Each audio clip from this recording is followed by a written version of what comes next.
الشيطان الرجيم بسم الله الرحمن الرحيم وما أرسلناك إلا رحمة للعالمين صدق الله مولانا العظيم. سامعین کرام، السلام علیکم ورحمۃ اللہ وبرکاتہ. اللہ رب العزت جل وعلا کی ہم پر بے پناہ مہربانی ہے کہ اس نے ہمیں آقائے نامدار احمد مختار مدنی تاجدار دونوں جہاں کے سردار حضرت محمد مصطفیٰ رسول خدا صلی اللہ تعالی علیہ وآلہ وسلم کی بابرکت امت میں پیدا فرمایا. سامعین کرام، درس حدیث کے اس مقدس سلسلے کو آگے بڑھاتے ہوئے میں عرض کروں کہ آج ہم ایک نیا باب شروع کرنے والے. نیا باب، نیا چیپٹر یا نیا سبق کہیے، علم کا ایک نیا دروازہ ہم خود پر کھولنے جا رہے ہیں، اور وہ باب ہے باب زیارت القبور. زیارت القبور کا دروازہ. باب کا معنی ہے دروازہ. یہاں دروازے سے مراد علم کا دروازہ ہے. یعنی کسی بھی کتاب میں 10 سبق ہوتے ہیں تو ہر سبق ایک دروازہ ہوتا ہے. اس دروازے کے ذریعے آدمی علم کے گھر میں گھس کر علم حاصل کر لیتا ہے. تو یہ جو سبق ہے ہمارا، یہ زیارت القبور کا ہے. قبروں کی زیارت کرنا. قبور قبر کی جمع ہے. یہ قبر کو قبر کہتے ہیں، بہت سی قبروں کو قبور کہتے ہیں. قبروں کی زیارت. تو اب چلیے اس میں الفصل الاول یعنی پہلی قسم، یعنی اس دروازے کے ذریعے ہم گھر میں گئے تو پہلا ڈویژن، دوسرا ڈویژن، تیسرا ڈویژن. تو یہ پہلی فصل ہے یا پہلا ڈویژن ہے. عن بریدۃ قال قال رسول اللہ صلی اللہ علیہ وسلم. حضرت بریدہ رضی اللہ تعالی عنہ سے روایت ہے، انہوں نے کہا کہ فرمایا اللہ کے رسول محمد مصطفیٰ صلی اللہ تعالی علیہ وآلہ وسلم نے نہیتکم عن زیارت القبور. اے مومنو، میں نے تم کو منع کیا تھا قبروں کی زیارت سے. نہیتکم، میں روکا تھا، منع کیا تھا تم کو، عن زیارت القبوری، قبروں کی زیارت کرنے سے میں منع کیا تھا. فزوروہا، پس قبروں کی زیارت کرو. یعنی میں جو منع کیا تھا اس قانون کو میں خود اب توڑ رہا ہوں. اب پرانی بات پر عمل نہ کرو، نئی بات جو میں سنا رہا ہوں اس پہ عمل کرو. تو پرانی بات منسوخ ہو جاتی ہے، نئی بات جاری ہو جاتی ہے. تو پرانی بات منسوخ ہوگی. ہو سکتا ہے کہ کسی روایت میں ہو کہ قبروں کی زیارت سے منع کیا گیا تو وہ آگے کی روایت ہے، پرانے دور کی روایت ہے.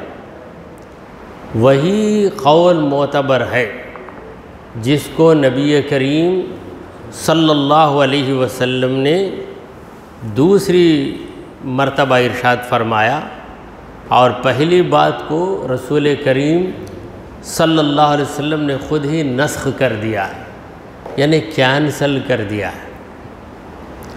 وَنَهِيتُكُمْ عَنْ لُحُومِ الْأَضَاحِ فَوْقَ 3. دیکھو میں نے تمہیں پہلے منع کیا تھا قربانی کے گوشت کو کھانے سے یا قربانی کا گوشت بچا کر رکھنے سے، فوق 3، 3 دن سے زیادہ. یعنی جانور ذبح ہو کر 3 دن تک اس کا گوشت ختم ہو جائے. تیسرا دن گزرنے کے بعد گوشت باقی نہ رہے، ایسا میں نے تم کو حکم دیا تھا. فَأَمْسِكُوا مَا بَدَا لَكُمْ، اب میں تمہیں حکم دیتا ہوں کہ جتنا گوشت چاہے رکھ لو، 3 دن کیا 10 دن کھاؤ، مہینہ بھر کھاؤ، سال بھر بھی کھاؤ، اس میں کوئی رکاوٹ نہیں۔ اور تیسری چیز وَنَهَيْتُكُمْ عَنِ النَّبِيذِ إِلَّا فِي سِقَاءٍ، میں نے تم کو نبیذ پینے سے منع کیا تھا مگر ایک خاص برتن کے اندر۔ نبیذ کا معنی ہے کھجوروں کا رس، کھجور کو پانی میں رکھ دیا جائے، کئی دن رکھا جائے تو اس سے جو رس نکلتا ہے اس میں ایک طاقت پیدا ہو جاتی ہے۔ تو چونکہ اسے مشابہت ہے انگور کے رس سے، اگر انگور کو رکھا جائے سڑ جائے تو پھر وہ نشہ والی چیز بن جاتا ہے۔ تو اس مشابہت کی وجہ سے حضور اکرم صلی اللہ علیہ وسلم نے فرمایا تھا کہ اسے ایسے برتن میں پیو جو خاص اس کا برتن ہو۔ مگر اب فَاشْرَبُوا فِي الْأَسْقِيَةِ كُلِّهَا، اب جو ہے تم جس برتن میں چاہو پیو، تمام برتنوں میں پیو۔ وَلَا تَشْرَبُوا مُسْكِرًا، اور سنو نشہ والی چیز کو بالکل نہ پیو۔ رواہ مسلم، اس حدیث کو امام مسلم نے روایت کیا۔ اب حدیث پاک آپ کے سامنے عرض کی جا چکی، اور حدیث اتنی واضح ہے کہ اس کو وضاحت کی ضرورت ہی نہیں۔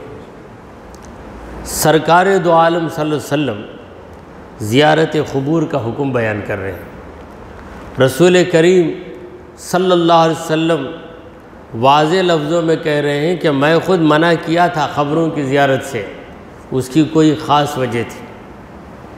پہلی وجہ تو یہ سمجھ میں آتی ہے کہ جب اسلام کا ابتدائی دور تھا اس وقت مسلمانوں کی خبریں بالکل کم تھیں، یا بعض مقامات پر مسلمانوں کی خبریں ہی نہیں تھیں۔ تو جتنی خبریں تھیں وہ ایام جاہلیت میں جو کفر و شرک پہ مر گئے ان لوگوں کی خبریں تھیں۔ تو خبروں کی زیارت کا اس وقت حکم مل جاتا تو لوگ کیا کرتے، اپنے باپ داداؤں کی خبروں پہ جاتے جو کہ مسلمان نہیں تھے، اور پھر جب مسلمانوں کی وفات ہونے لگی، ایک بڑی تعداد مسلمانوں کی زیر زمین ہو گئی، مسلمانوں کی خبریں بن گئیں، تب حضور اکرم صلی اللہ علیہ وسلم نے فرمایا کہ چلو اب زیارت کرو۔ دوسری وجہ یہ سمجھ میں آتی ہے کہ خبروں کی زیارت کا طریقہ مسلمانوں کو معلوم نہیں تھا۔ جتنے بھی اسلام لائے تھے وہ لوگ مسلمان ہونے سے پہلے بت پرست تھے۔ بت کی پوجا کرنا، بت کی پرستش کرنا، بت کی عبادت کرنا، یہ ان لوگوں کا کام تھا۔ اب کلمہ پڑھ کے مسلمان ہو گئے۔ اگر ان نئے مسلمانوں کو خبروں کی زیارت کا حکم دیا جاتا تو یہ لوگ خبروں کے پاس جا کر پرانے کام کرنے لگ جاتے جو شرک کے زمانے میں کرتے تھے۔ لہٰذا ان کی تربیت کے لیے سرکار دو عالم صلی اللہ علیہ وسلم نے چند دنوں تک خبروں کی زیارت سے مسلمانوں کو منع فرمایا تھا۔ پھر اس کے بعد مسلمانوں کے قبرستان تیار ہو گئے۔ مکے میں جنت المعلی، مدینہ میں جنت البقیع، جہاں سب مسلمانوں کی خبریں ہیں۔ ایک دور ایسا تھا کہ مسلمان کم تھے، کفار زیادہ تھے۔ تو یہ ساری حکمتیں ہیں۔ اب وہ دور ختم ہو گیا۔ سرکار دو عالم صلی اللہ علیہ وسلم نے کھلے لفظوں میں حکم دیا ہے فَزُورُوهَا، قبروں کی زیارت کیا کرو۔ تو اب زیارت کرنا یہ نبی کریم صلی اللہ علیہ وسلم کے حکم پہ عمل کرنا ہے۔ اور دوسری بات اس حدیث میں بتائی گئی کہ جب جانور قربان ہوتے تھے تو وہ زمانہ مسلمانوں کی بڑی غربت کا زمانہ تھا، تو اسی لیے حضور اکرم صلی اللہ علیہ وسلم نے فرمایا کہ 3 دن سے زیادہ گوشت کو نہیں رکھنا، کباب بنا کر کئی مہینے لوگ کھاتے ہیں۔ اب تو آج تو فریج کا زمانہ آ گیا ہے، اندر رکھ دے تو تقریباً 1 سال کے بعد بھی ایسے بھاری ریفریجریٹرز آ گئے ہیں، ایسے بھاری چیز کو ٹھنڈی رکھنے والے آلات آ گئے ہیں۔ تو اس زمانے میں یہی رواج تھا کہ نمک لگا کر گوشت کو تازہ رکھتے، سکھاتے تھے۔ تو حضور اکرم صلی اللہ علیہ وسلم نے، چونکہ اس زمانے میں غریبوں کی کثیر تعداد تھی، بہت کم لوگ قربانی دیتے تھے، اگر کوئی قربانی دے دیا تو بہت بڑا مالدار مانا جاتا تھا اس زمانے میں۔ اور اب بھی آج سے 50 سال پہلے یا 40 سال پہلے کہیں قربانی ہوتی تھی، کہیں قربانی ہوتی تھی، تو لوگ کہتے کہ بھائی حاجی صاحب بڑے آدمی ہیں، ان کے گھر میں قربانی ہوتی تو بچے بڑے شوق سے جمع ہو جاتے تھے۔ مگر آج دور بدل گیا، گھر میں قربانی ہو رہی ہے۔ حج کا بھی یہی معاملہ کہ کسی بستی میں ایک صاحب حج کے لیے نکلتے تو بڑا جشن ہو جاتا تھا، مگر آج تقریباً سبھی لوگ حج پہ جا رہے ہیں، ویسی سہولتیں ہو گئی۔ تو جب غریبی کا دور تھا تو حضور اکرم صلی اللہ علیہ وسلم نے فرمایا کہ 3 دن میں گوشت کو ختم کر دو۔ جب یہ حکم ہو گیا تو لوگ کیا کریں گے؟ چاروں ناچار کسی نہ کسی کو گوشت دے دیں گے۔ اگر یہ حکم ہو جائے کہ تم 10 بکرے کاٹ کر تمہارے گھر میں اگر 200 کلو گوشت بھی ہو گیا تو 200 کلو گوشت بھی فوراً ختم کر دینا، 3 دن کے اندر ختم کرنا، تو لوگ کیا کریں گے؟ ڈھونڈ کر غریبوں کو دیں گے اور زیادہ مقدار میں دیں گے۔ گوشت کو ختم کرنا ہے، اگر نہیں تو کسی کو 1 ٹکڑا 2 ٹکڑا ایسا دے کے بچا کے بھی رکھیں گے۔ تو اس وقت وہ حکم دیا تھا۔ پھر جب قربانیوں کی کثرت ہو گئی، بہت سے لوگ قربانی دینے لگے، مسلمانوں کے اندر تونگری آ گئی، تو اب 3 دن کے اندر ختم کرنا تو بہت بھاری ہو گیا۔ تو حضور اکرم صلی اللہ علیہ وسلم نے کہا کہ وہ جو حکم تھا 3 دن کے اندر قربانی کا گوشت ختم کر دو، یہ پرانا حکم منسوخ ہے۔ اب میں حکم دیتا ہوں کہ تمہارا جی جتنا چاہے اتنا گوشت تم بچا کر رکھ سکتے، تقسیم بھی کرو، خود کھاؤ بھی، اور بچا کر رکھنے کی ضرورت پڑ گئی تو بچا کر بھی رکھو۔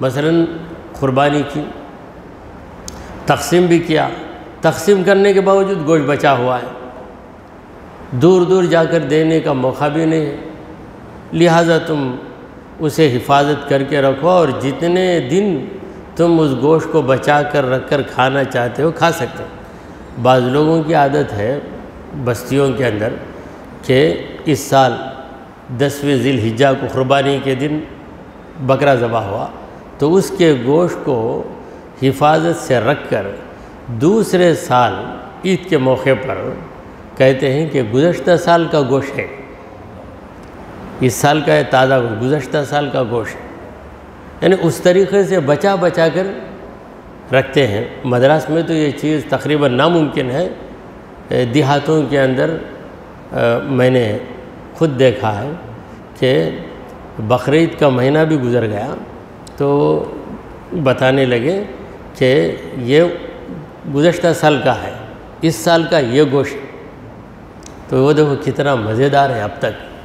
تو اس طریقے سے اس کو مرچ نمک لگا کر سکھا کر اس طرح بنا دیتے ہیں، تو اتنی محنت تو شہر کے لوگ نہیں کر سکتے۔ بہرحال حدیث پاک سے ہمیں اس بات کی اجازت مل گئی کہ قربانی کا گوشت جتنے دن چاہیں رکھیں کھائیں، اگر تقسیم کر دیں تو اس کی بھی اجازت ہے۔ پہلے اس کی ممانعت تھی، 3 دن کے اندر ختم کر دینا چاہیے، ایسا تھا حکم۔ پھر تیسری بات، یہ جو نبیذ ہے، نبیذ رس، کھجوروں کا رس، اس کو خاص یعنی جس برتن میں انگور کا رس یا جس برتن میں شراب کے لیے جو برتن استعمال کیے جاتے تھے ان برتنوں کے استعمال سے بھی حضور صلی اللہ علیہ وسلم نے منع کر دیا تھا۔ پھر اس کے بعد جب مسلمانوں کے پاس سے شراب کی عادت ہی چلی گئی، یعنی شراب جو مسلمانوں کا معمول تھا، اب مسلمانوں کے لیے شراب ایک اجنبی چیز بن گئی، تب رسول کریم صلی اللہ علیہ وسلم نے فرمایا کہ پہلے تو میں منع کیا تھا مگر اب تمہیں اجازت ہے، جیسا برتن بھی چاہو استعمال کرو۔ اس حدیث کو امام مسلم نے روایت کیا، اور آخر ایک بات کی طرف اشارہ کر دیا کہ میں تمام برتنوں میں تمہیں کھجور کا رس پینے کی اجازت دے رہا ہوں، اس کا مطلب یہ نہیں کہ تم نشے والی چیز بھی پی لو۔ وَلَا تَشْرَبُوا مُسْكِرًا، نشے والی چیز مت پیو، وہ تو حرام ہی ہے۔ اب چلیے دوسری حدیث کی طرف ہم بڑھتے ہیں۔ وعن ابی ہریرہ قال زار النبی صلی اللہ علیہ وسلم قبر امہ فبکا وابکا من حولہ فقال استأذنت ربی فی ان استغفر لها فلم یؤذن لی واستأذنتہ فی ان نزور قبرها فأذن لی فزور القبور فإنها تذکر الموت۔ رواہ مسلم۔ حضرت ابو ہریرہ رضی اللہ تعالیٰ عنہ سے روایت، انہوں نے کہا، حضرت ابو ہریرہ رضی اللہ تعالیٰ عنہ فرماتے ہیں کہ نبی کریم صلی اللہ علیہ وسلم نے اپنی والدہ کی قبر کی زیارت کی۔ زار النبی، نبی نے زیارت کی صلی اللہ علیہ وسلم قبر امہ، اپنی ماں کی قبر کی زیارت فرمائی۔ سرکار دو عالم صلی اللہ علیہ وسلم کی والدہ کی قبر مبارک ابوا میں ہے، مکہ اور مدینہ کے درمیان۔ مدینہ میں حضور اکرم صلی اللہ علیہ وسلم کا ننیال تھا، مکے میں ددیال تھا، تو وہاں سے واپسی میں سرکار دو عالم صلی اللہ علیہ وسلم کی عمر مبارک 6 سال کی تھی، تو آپ کی والدہ راستے میں بیمار ہو گئی۔ سرکار دو عالم صلی اللہ علیہ وسلم اپنی والدہ کے پیر دابتے تھے، سر دابتے تھے، اور اپنی والدہ کی اس حالت کو دیکھ کر، عمر 6 اور 7 کے درمیان تھی، آپ کو احساس ہوا کہ میری والدہ تکلیف میں ہے، اور یہ بھی احساس ہوا کہ سخت بخار چڑھ گیا ہے۔ رسول کریم صلی اللہ علیہ وسلم اپنی والدہ کے سر پہ ہاتھ رکھ کر سر کو دبا رہے تھے، اور حضور کی آنکھوں سے آنسو ٹپک پڑے۔ ایک آنسو آپ کی والدہ کے رخسار پہ پڑ گیا۔ آنکھ کھول کر آپ کی والدہ نے دیکھا۔ یہ جو روایتوں میں ہے یہ میں عرض کر رہا ہوں۔ آپ کی والدہ نے دیکھ کر کہا کہ میرے بیٹے، میرے لخت جگر، میں کبھی مروں گی نہیں، مت گھبراؤ، مت گھبراؤ، تمہاری وجہ سے میرا رب مجھے ہمیشہ زندہ رکھے گا۔ مطلب یہ ہے کہ میرا پروردگار تمہیں ایسی شہرت دے گا، ایسی شہرت دے گا کہ جب تمہارا ذکر نہیں مٹے گا تو میرا ذکر بھی نہیں مٹے گا۔ جب ذکر نہیں مٹے گا تو ہم مرے کہاں ہیں؟ اپنے بیٹے کو، رسول کریم صلی اللہ علیہ وسلم کو ان کی والدہ تسلی دے رہے ہیں۔ حضور بڑے درجے والے ہیں، مگر یہاں پر حیثیت بیٹے کی ہے، اور بی بی آمینہ والدہ محترمہ ہے رضی اللہ عنہ۔ تو جب قبر مبارک کے پاس پہنچے تو والدہ کی قبر کی زیارت کا خیال آ گیا، تو زیارت کے لیے پہنچ گئے۔ پیارے آقا صلی اللہ علیہ وسلم اپنی امی جان کی قبر کی زیارت کے لیے پہنچ گئے، اور آپ کے ساتھ صحابہ بھی تھے۔ حضرت ابو ہریرہ فرماتے ہیں فبکا وابکا من حولہ، حضور اکرم صلی اللہ علیہ وسلم رو پڑے، رونے لگے، ماں کی یاد تازہ ہو گئی، قابو سے باہر ہو گئے، رونے لگے۔ وابکا من حولہ، اور حضور کے ارد گرد جتنے لوگ تھے ان کو بھی رلا دیا۔ حضور اکرم صلی اللہ علیہ وسلم جب رونے لگے اور صحابہ حضور کے چہرے کو اس طرح دیکھیں کہ مبارک آنکھوں سے آنسو موتیوں سے زیادہ روشن بن کر چھلک رہے ہیں، تو صحابہ اپنے قابو میں کیسے رہ سکتے؟ سب کے سب رونے لگے۔ حضور کے رونے کو دیکھ کر سب کو رونا آ گیا۔ تو حضور اکرم صلی اللہ علیہ وسلم کا رونا اصل اور باقی صحابہ کا رونا حضور کے رونے کے تابع تھا۔ فبکا وابکا من حولہ، خود بھی روئے اور اپنے ارد گرد جتنے تھے ان کو بھی رلا دیا۔ فقال، تو حضور اکرم صلی اللہ علیہ وسلم نے فرمایا، استأذنت ربی، میرے رب سے میں نے اجازت مانگی، فی ان استغفر لہا، کہ میں میرے ماں کے لیے مغفرت کی دعا مانگوں۔ یعنی میں یہ کہوں کہ اے پروردگار میری ماں کو معاف کر دے، میری ماں کو معاف کر دے، میری ماں کی مغفرت کر دے، یہ کہنے کی میں اللہ سے اجازت پوچھا، فلم یؤذن لی، مجھے اجازت نہیں دی گئی۔ ماں کے لیے یعنی اے میرے پیارے مصطفیٰ، تم اپنی والدہ کے لیے دعائے مغفرت مت کرو۔ کیوں؟ اس کا پازیٹیو معنی بھی لے سکتے ہیں، نیگیٹیو بھی لے۔ جو لوگ نیگیٹیو ہیں وہ نیگیٹیو معنی لیتے ہیں، ہی نیگیٹیو۔ تو اس کا نیگیٹیو معنی جنہوں نے لیا انہوں نے یہ وضاحت کر دی، غلط وضاحت، کہ حضور کی والدہ مسلمان نہیں تھیں، اسی لیے اللہ نے منع کر دیا۔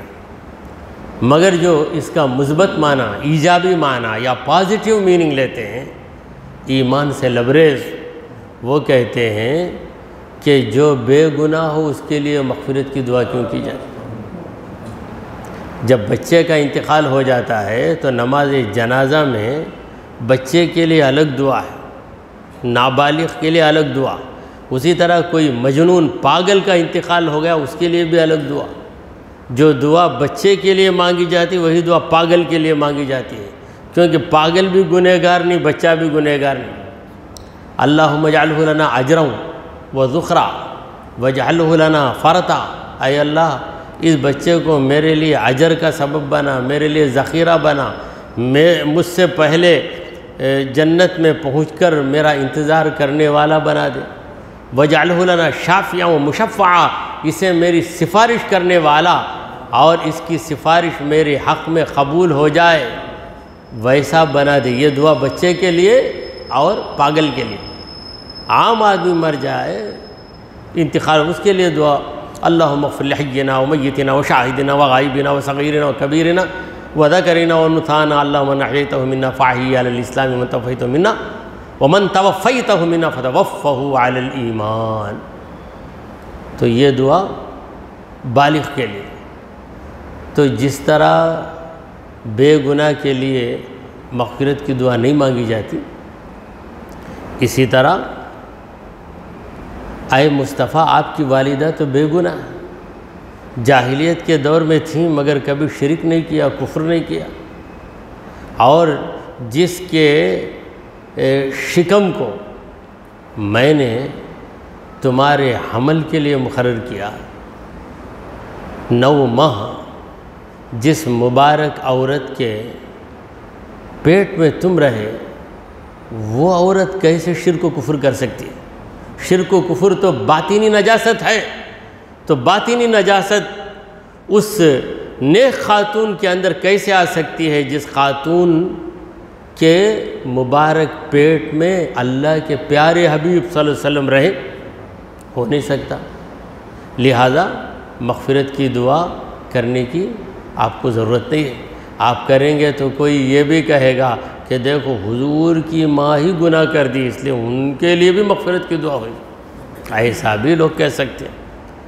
اور دوسری وجہ یہ ہے کہ اکثر صحابہ کی مائیں مشرک تھیں، کافر تھیں۔ اگر حضور اکرم صلی اللہ علیہ وسلم اپنی ماں کے لیے دعائے مغفرت کرتے تو حضور کی پیروی میں وہ لوگ بھی اپنی اپنی ماؤں کے لیے دعائے مغفرت شروع کر دیتے، جبکہ ہر ایک کی ماں مسلمان نہیں تھی، ہر صحابی کی ماں مسلمان نہیں تھی۔ وہ بھی ایک وجہ ہو سکتی ہے، مگر پہلی وجہ زیادہ مضبوط ہے، زیادہ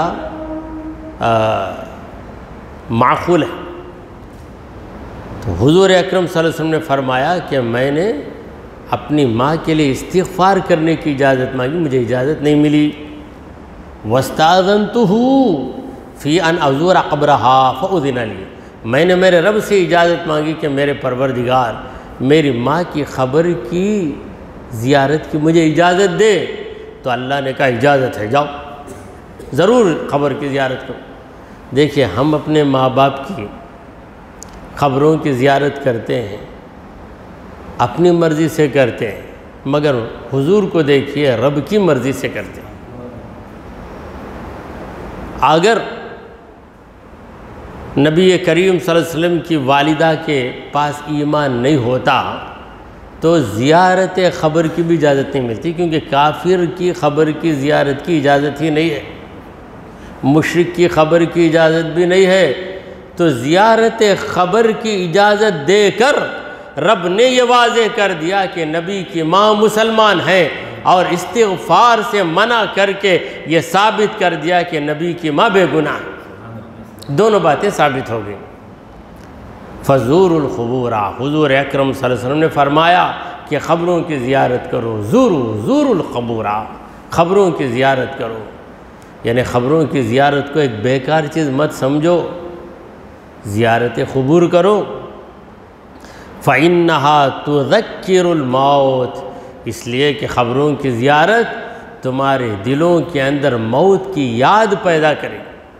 قبر کے پاس جاؤ گے تو ضرور تمہاری قبر تمہیں یاد آئے گی، 10 بار نہیں یاد آئی تو 11ویں بار تو یاد آئے گی، بار بار قبروں کا منظر دیکھیں گے تو ضرور یاد آئے گی۔ اس حدیث کو امام مسلم نے روایت کیا ہے، رواہ مسلم۔ تو آج اسی پر اکتفا کرتے ہوئے دعا کیجئے کہ پروردگارہ ہم نے جو کچھ کہا اور سنا اسے قبول فرما لے۔ اے اللہ ہمارے گناہوں کو معاف فرما، ہماری خطاؤں کو درگزر کر دے۔ اے رب العالمین ہم پر تیری رحمت نازل فرما۔ اے اللہ ہمیں سیدھے راستے پر چلا، تیرے انبیاء اور تیرے اولیاء کے راستے پر چلا۔ اے رب کائنات ہمیں زیارت قبور کی سنت پہ عمل کرنے کی توفیق عطا فرما، ہمارا خاتمہ ایمان کی حالت پہ فرما۔ وصلی اللہ تعالی علی غیر خلقہ سیدنا و حبیبنا و مولانا محمد وعلی آلہ و اصحابہ اجمعین۔